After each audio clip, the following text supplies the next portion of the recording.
Welcome to the Ernie Chambers Show.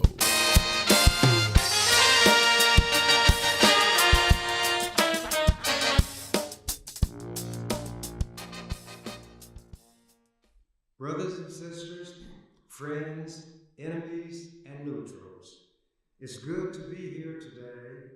There are a lot of people who are not here, who was here the last time I was here, and many of them are found in Gaza, where the Israelis conducted an airstrike and killed dozens and dozens and dozens of people, with more than half of them being women and children. But I'm not going to go into that this evening because it would take all of the time and probably sap my energy. So I'm going to talk about the importance and significance of voting. This is the year of politics. Every year there's something political going on, but whenever there is a presidential race on the horizon, that is the crowning year event in politics. This is one of those years. So I want to touch on the significance of voting and related issues. As Black people, we know if we just watched television and couldn't read, but if we did read, including the newspaper, and watch the news, we saw during the 60s the horrible things done to Black people who were simply trying to vote. Water hoses that firefighters used to put fires out in big buildings were turned on our people, whether they were old men, old women, teenagers, and younger. Sometimes people would be sent rolling down the street. The jet of water was so strong.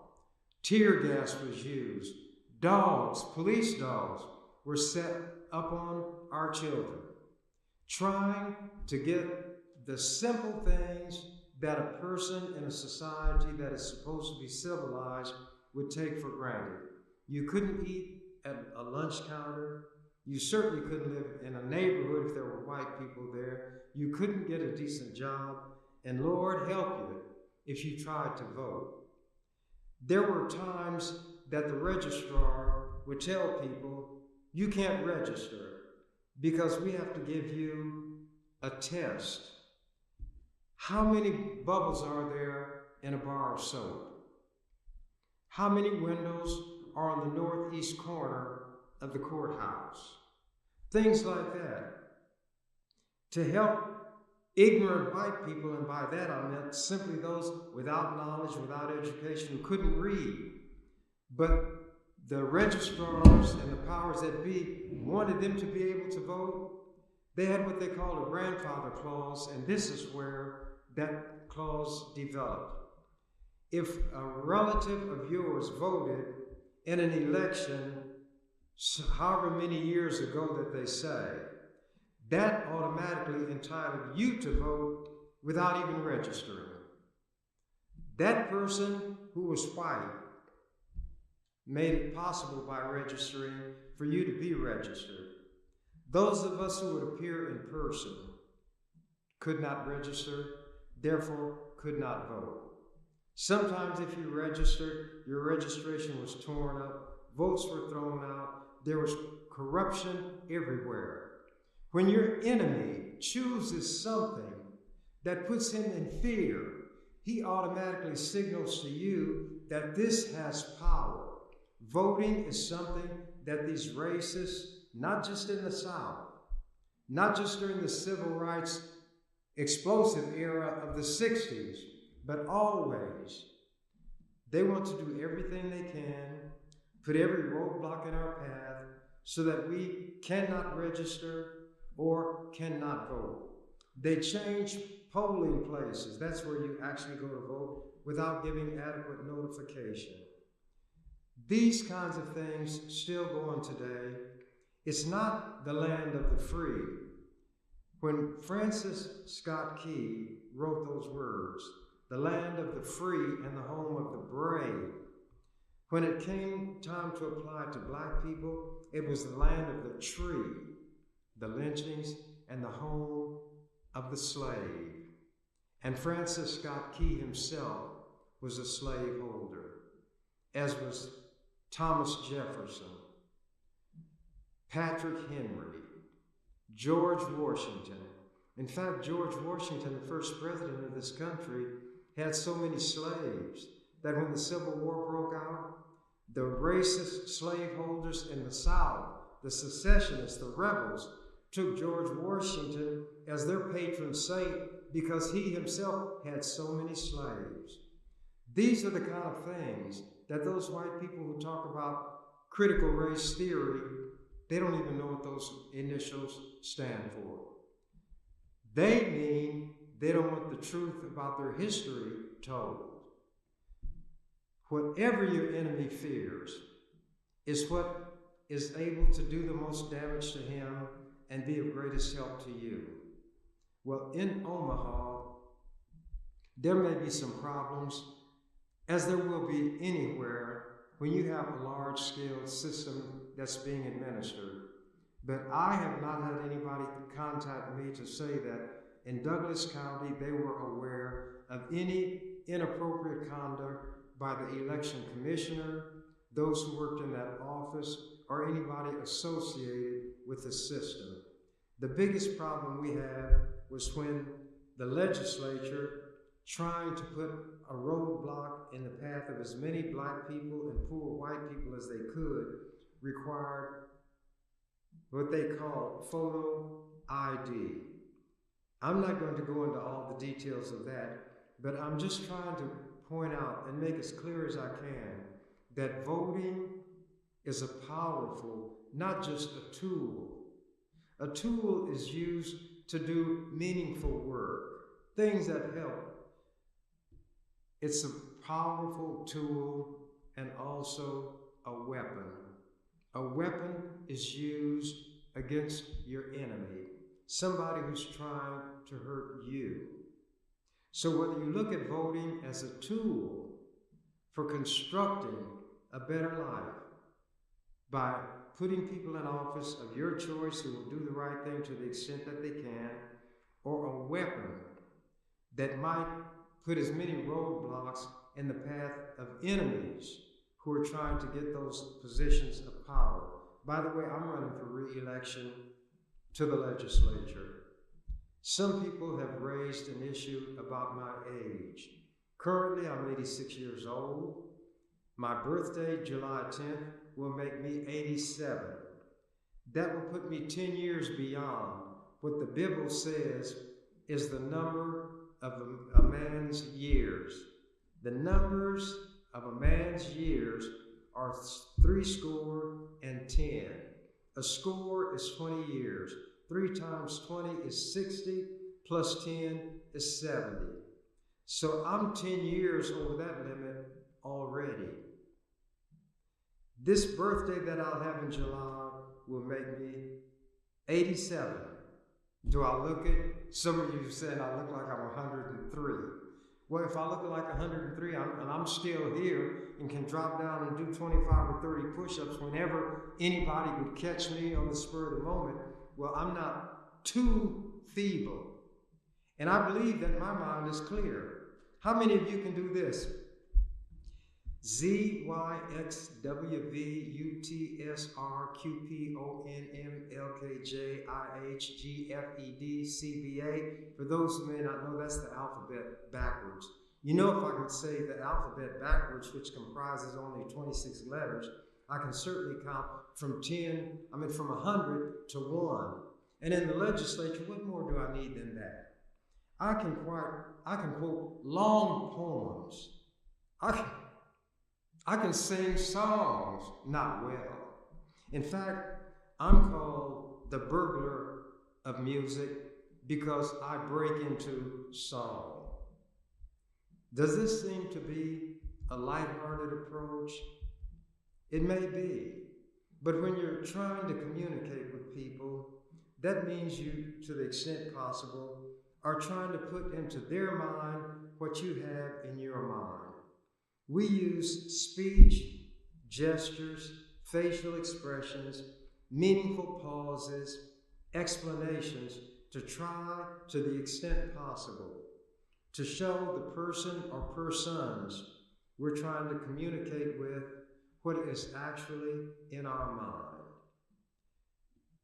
There are people, as I was saying before I so rudely interrupted myself, who risk not only having the fire hoses and the dogs set upon them, but being thrown in jail, to be beaten. Fannie Lou Hamer was beaten so badly that she had to go to the hospital.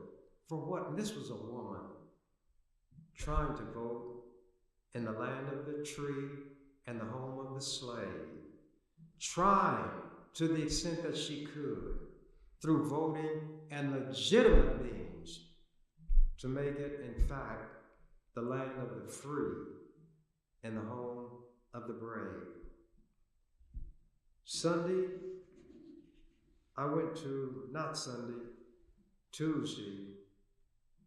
I went to a memorial for Carol Woods Harris. I don't go to funerals. Jesus said, let the dead bury the dead. Memorials, on the other hand, are designed to commemorate what a person has done, what makes them meaningful, and those kind of things. It does not have to do with death, although death is the occasion that brings people together for it. I'm going to read an excerpt from an article that appeared in Saturday's World Herald. Now, black people, before I came along, could not get on the school board, the city council, or the county board. Those elections are what are known as at large. Everybody would vote. Well, black people don't have enough votes in Omaha to put somebody on the school board or the city council. Certainly not enough to put somebody on the county board when our relatively few votes and a much greater number of white people's votes. Carol Woods Harris was what I call not only Carol Woods Harris, but Brenda Council, the county board member. If he's watching, I hope he thinks that I couldn't recall his name, but before I get through, I'm going to tell you who I mean. The headline in this article from Saturday, Carol Woods Harris, 84. Service set for pioneer in business and politics. Carol Woods Harris, a pioneering community and political leader who helped pave the way to leadership for younger generations of black people and women, will be celebrated at an Omaha service Tuesday. Woods Harris was the first black person elected to the Douglas County Board and served 3 terms. She also was elected to the Nebraska State Board of Education. Woods Harris died in April in North Carolina, where she had gone to live near family after her second retirement in Omaha. She was 84. The Omaha Memorial Service will be at 11 a.m. Tuesday at Clare Memorial United Methodist Church, 5544 Ames Avenue. Woods Harris is remembered in Omaha for not only being a pioneer as a black woman in politics, but also as a mentor to others. She was always open to mentorship, said Douglas County Board member Chris Rogers, who was elected to Woods Harris's former District 3 seat in 2004. Woods Harris, a Democrat, won election to the Douglas County Board in 1992, the first year of elections for the board by district, and that was a bill that I fought tooth and nail for in the legislature. People often ask me, what'd you do while you were in the legislature? I got district elections for the county board, for the city council, for the school board, and a lot of people in Omaha and Nebraska don't read the newspapers. These things were written about in national publications because they knew that Nebraska is if you're being nice, an ultra-conservative, narrow-minded state, and there are very few black people.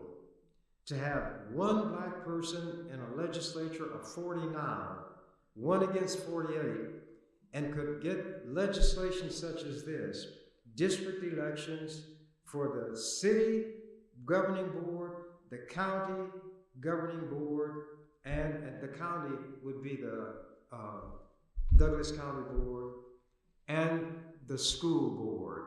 We had no way to consistently get anybody in those positions. That's just one of the areas where I operated. And it's why I consider all of the black people who landed in those positions to be my political godchildren. I am their political godfather, whether they like it or not. See, we don't get to choose our parents. Parents don't get to choose their children, but they get to choose whether they're going to keep them alive or drown them in a bucket of water. Anyway, Woods Harris, the Democrat, won election to the Douglas County Board in 1992, the first year of elections for the board by district. She won re-election twice. She represented District 3, which includes Northeast Omaha, for 12 years, including 2 stints as board chair and 2 stints as vice chair. She was active in other areas as well, including as a founding member of the Women's Fund of Omaha, a board member of the United Methodist Community Centers, vice president of the National Council of Negro Women, president of the Leadership Omaha Alumni Association for Legislative Advocates for the Urban League of Nebraska. Rogers once described her as a velvet hammer. That is one of the most dynamic descriptions I've ever heard in my life. Chris Rogers said this. I want him to get his credit while he's alive. He probably doesn't watch this, even if he knows how to get it on his gadget. Rogers once described her as a, quote, velvet hammer, unquote, for her ability to be effective without rancor. Quote, I never saw her get loud, unquote, he said this week. Quote, I never saw her expression exchanged like she was mad or frustrated or anything. But before you knew it, velvetly, it would be done. End of the quote. Woods Harris won election to the Nebraska State Board of Education in 2004. She retired from politics in 2008 and moved to Tega Cay, South Carolina. That shows what voting can do. A person of that ability was put in a position to make use of it. And the thing about black representatives, and it may not be the case in every instance, will look not just at the constituency that put them in office. What I tell people, I'm not going to go into that.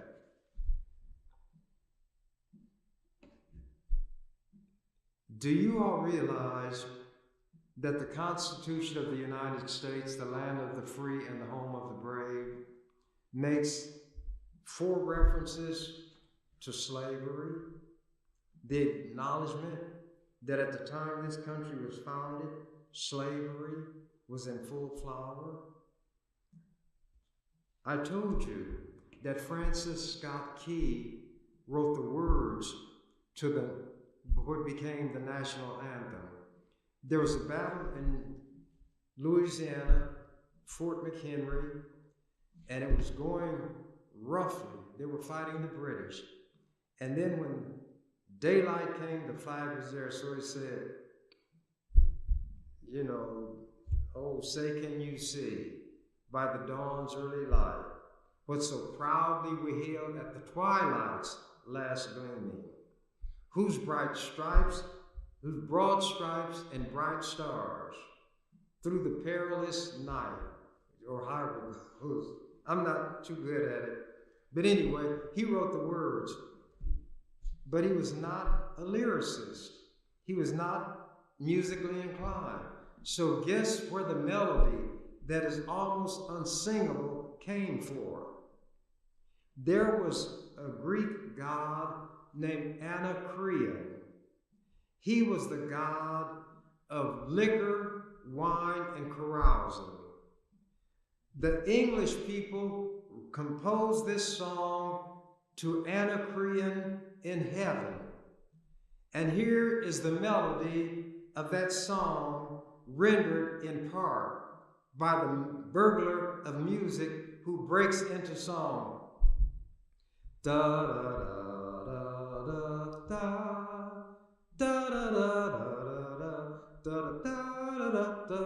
da da da da.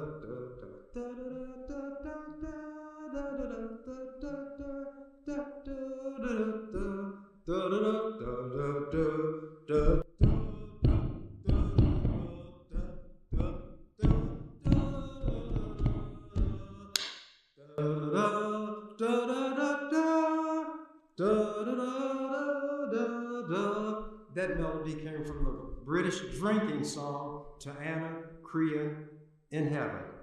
So a slaveholder wrote the lyrics, the melody from an English drinking song, and it gives you an idea of the peasant-like origins of the United States.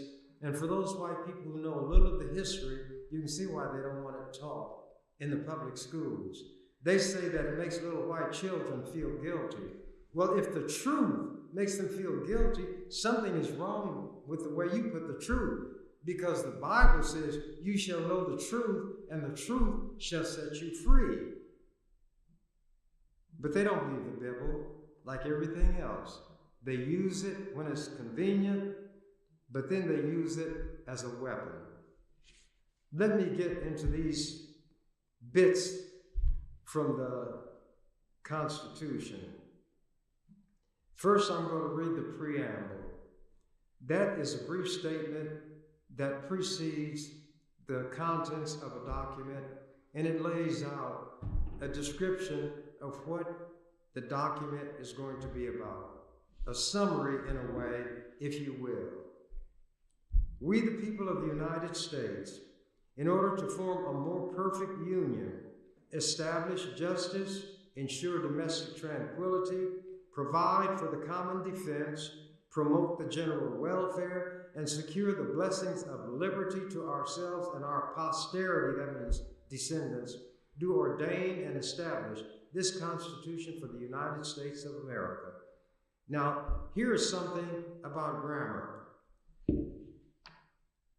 In order to establish a more perfect, the word perfect means without flaw, no defect. Perfect is the word used to describe that which cannot be improved. But the American forefathers, as they call them, were not too hot on grammar, just like they were not too hot on morality. So they said to form a more perfect union. Something cannot be more perfect. Either it's perfect or it's imperfect. Once it's perfect, it's without flaw. Look it up in your dictionary. Anyway, white people say my problem is that I read and I understand words and I can string words together into complete sentences. But they're telling the truth. But I don't use language as a weapon to hurt people who should not be hurt. I use language to soothe the brokenhearted, and my constituency comprises the 3 L's: the least, the last, and the lost. I read the Bible 8 times from cover to cover when I was a student in high school. And although I think there's a lot of nonsense in it, I think there are contradictions in it. There is rape, murder, incest, lying, cheating, stealing, genocide. All of those things are in the Bible. So when these people who want to take certain literature off the shelves in the libraries, not just in schools, but public libraries, the first book that ought to go is the Bible. It's full of nonsense. And As the Gershwin brothers, one wrote it and the other put the music to it, it ain't necessarily so. It ain't necessarily so. The things that you're liable to read in the Bible, they ain't necessarily so. But anyway, I've said this before and I'm going to say it again. When there were 2 children on the earth and their parents, a total of 4 people, Adam and Eve, Cain and Abel. Cain killed his brother Abel. God's voice was walking in the garden. They lived in the Garden of Eden, not the Garden of Apartments, as far as I know. It's not written in the Bible that way. He said, "Where's your brother?" And I'm paraphrasing. Cain got a look of a snarl on his face, and he said, "Am I my brother's keeper?" God didn't answer. Cain didn't answer. But during those high school days, childlike mind, I gave an answer. In the Bible it said, of one blood, God made all nations of mankind. So that meant there's a common ancestry for all human beings. There's a guy named John Donne, an English poet, who talked about various things, and in one of his poems he said something to the effect, "No man is an island entire unto itself. Each is a part of the main." He talked about how, and the main was England. The main meant the entire country. Each is a part of that. And if a clod fell off, a piece of it washed away, then the main was lessened, made less by the loss of that clod. And after dealing with that, he said, "Every man's death diminishes me because I am a part of humankind. Therefore, seek not to know for whom the bell tolls. It tolls for thee." In those days when somebody crowed, the bell would ring and you knew another one had bit the dust. So, when I was sworn in as a member of the legislature, and even before then, I wouldn't swear. And when I use the term swear now, I'm not talking about foul language, obscene language, bad words. It's an oath. And in the court, or wherever you take an oath in a legal setting, it doesn't mean that by you saying, "I swear to tell the truth and whole truth, nothing but the truth," in your mind you're saying, "I swear to tell the truth and the whole truth and everything but the truth." It simply establishes a point in time where you created a legal liability on yourself if what you say is not true. If you knowingly speak an untruth under oath, it's known as perjury. Perjury does not refer to a mere untruth. It is an untruth knowingly and intentionally spoken when you are under oath. You had promised, knowing that there's a penalty if you lie. You promised to tell the truth. So when I put my hand up like we all do, I don't mind doing that. And the Constitution of the state gives the words that are given to somebody who's going to become a state officer, whether it's a member of the legislature, a member of the court, or a state office like the Attorney General, the Secretary of State, and right on down the line. The substance of the oath is that you will do the job to the best of your ability. And then there are other words that you use as fillers. Well, because in the early days of this country, there were people whose religion, and they wouldn't swear based on what the Bible itself said. I'm paraphrasing now. Swear not by God, for that is his throne. Swear not by Jerusalem, for that is his footstool. Swear not by thy head, for you cannot make one hair white or black. Swear not at all. Let your yea be yea, your nay be nay. Anything more or other than this comes of evil. So, when the country that you all call the United States of America came into being, they did administer oaths.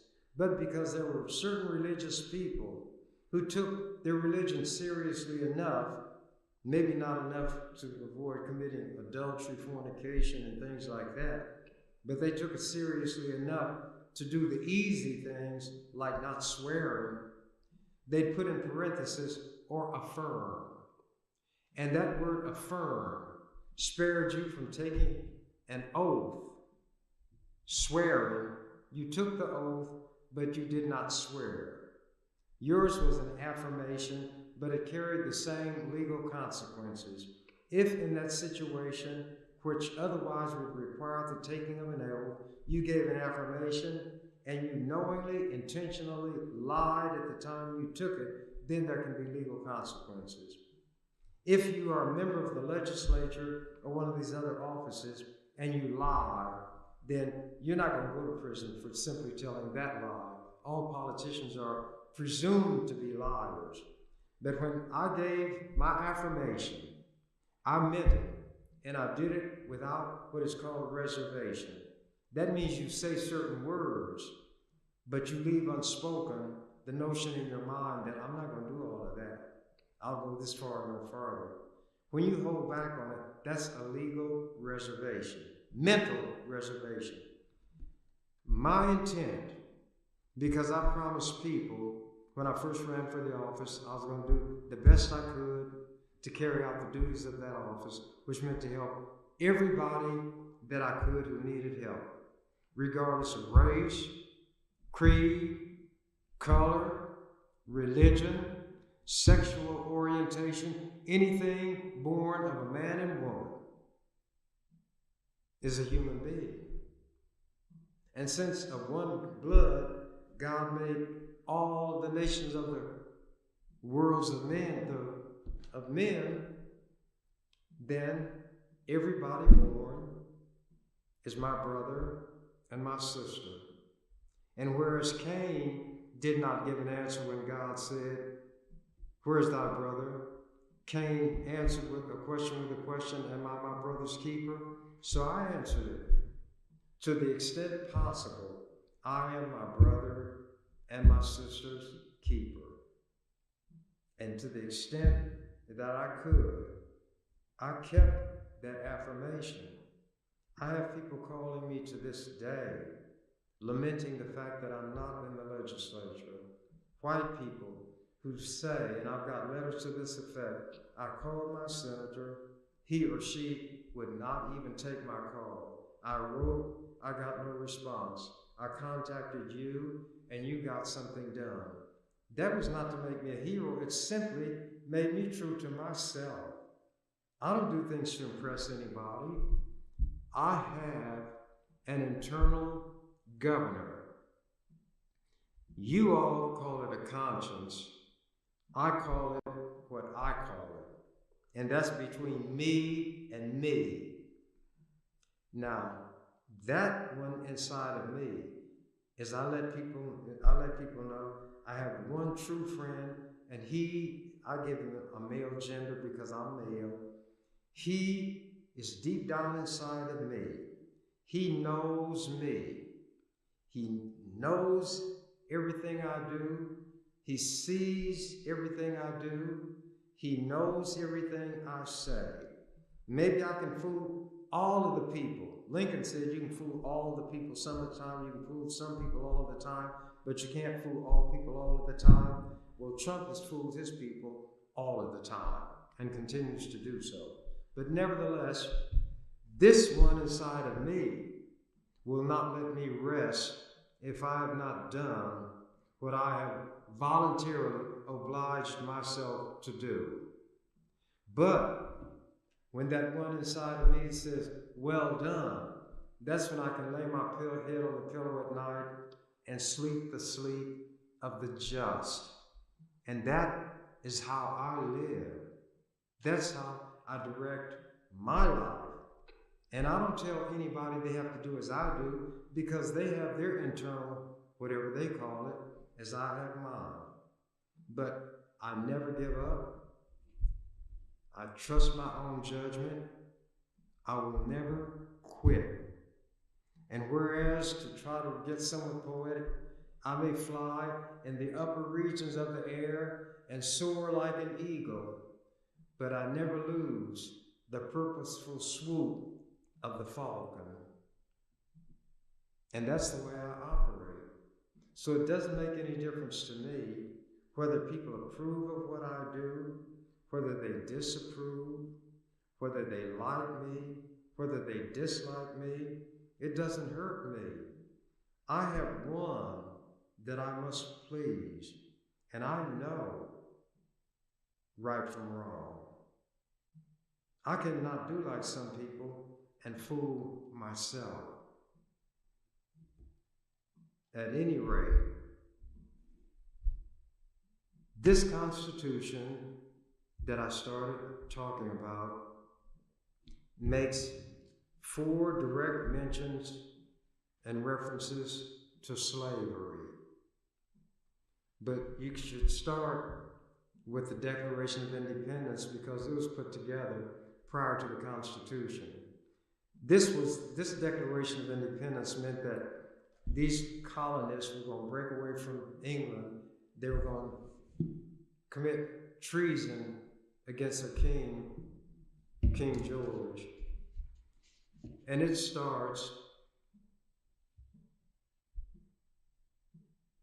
we the people of the United States of America, in order to form a more perfect union, do establish and ordain this Constitution. That's where they end the Constitution.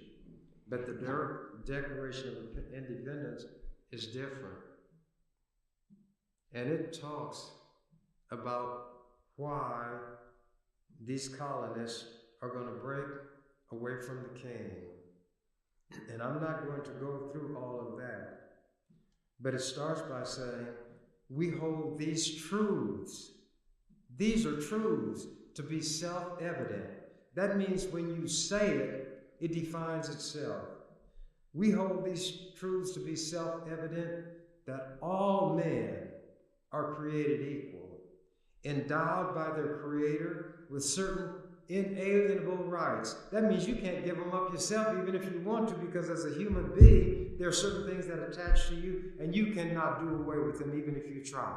Even if you conduct yourself in a certain way, you still remain a human being. Endowed by their Creator with certain inalienable rights, among these life, liberty, and the pursuit of happiness. To procure these rights, governments are instituted among men, deriving their just powers from the consent of the governed. Notice they say men, not women. And that they derive their force, the government, from the consent of the governed. Anybody who's governed has a right to either consent or dissent when a certain policy is in place. But not to take up arms, that becomes a revolution. But black people were not included in that we the people. We were never included when it came to having all of the rights that goes along with something like that. But then this Constitution of this country that was supposed to be a beacon of light to everybody else had to acknowledge that they had enslaved people. They treated us like cows, pigs, and chickens. They raped black women, raped little girls. Thomas Jefferson, who did a lot of drafting of documents, had a 14-year-old girl named Sally Hemings that he traveled to France with and committed sexual acts and produced children on this child, Thomas Jefferson. And they sold us like cows, pigs, and chickens.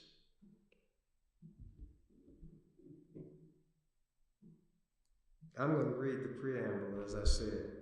We, the people of the United States, in order to form a more perfect union, establish justice, ensure domestic tranquility, provide for the common defense, promote the general welfare, and secure the blessings of liberty to ourselves and our posterity, do our for the United States of America.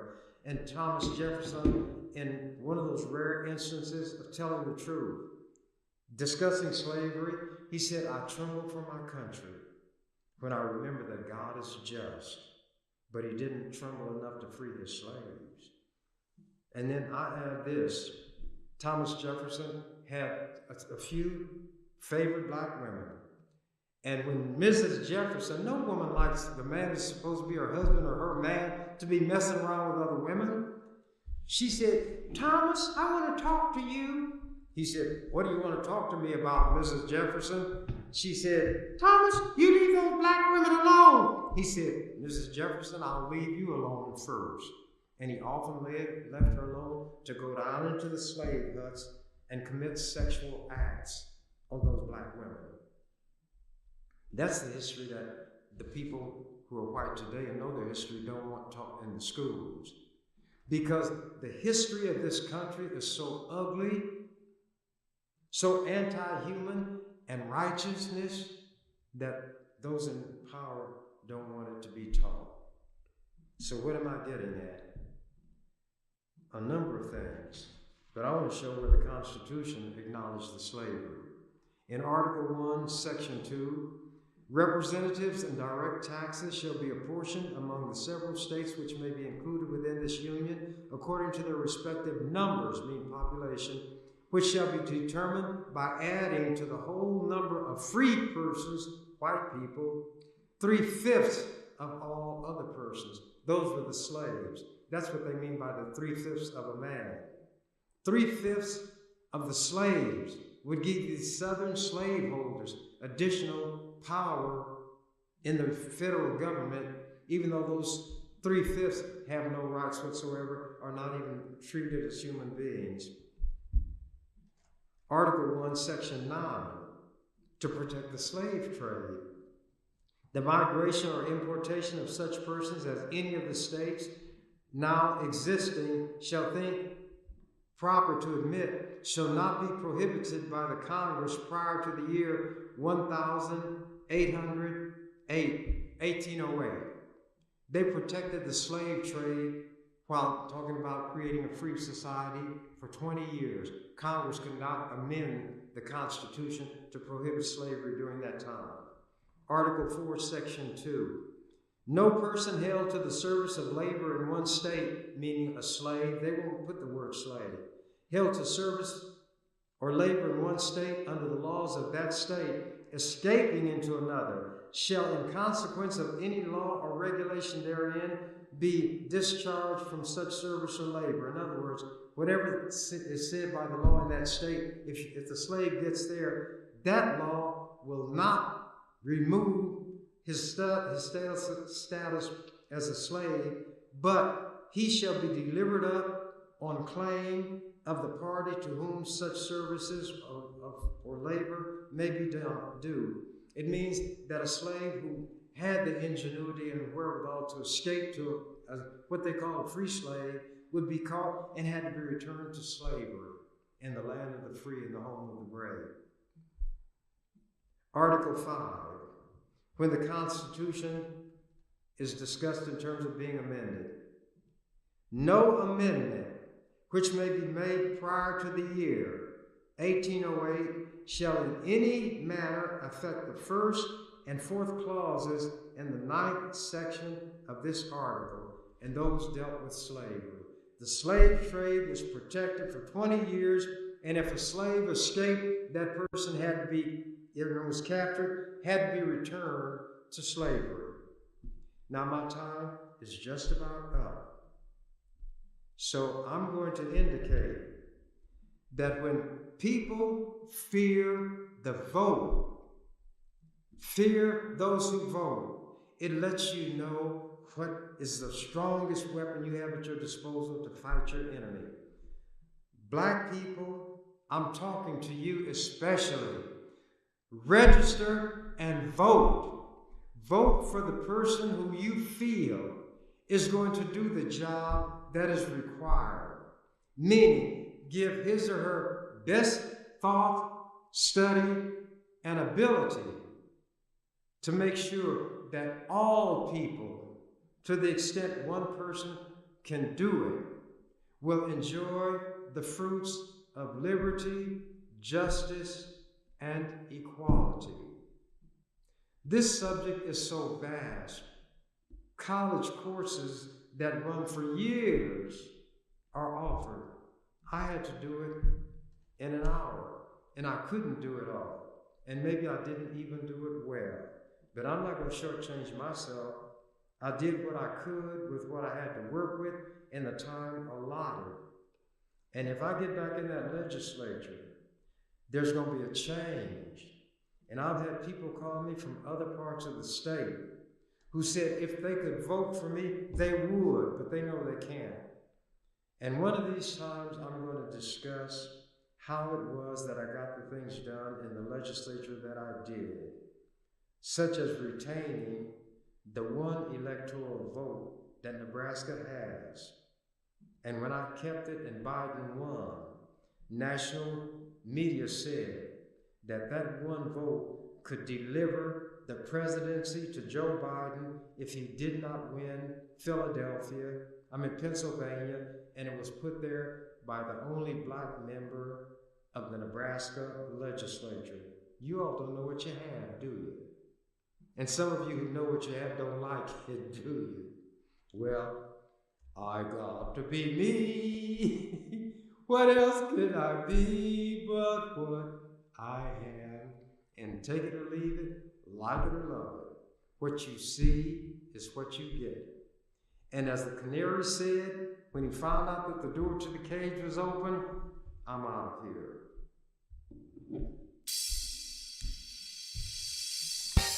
You've been watching The Ernie Chambers Show.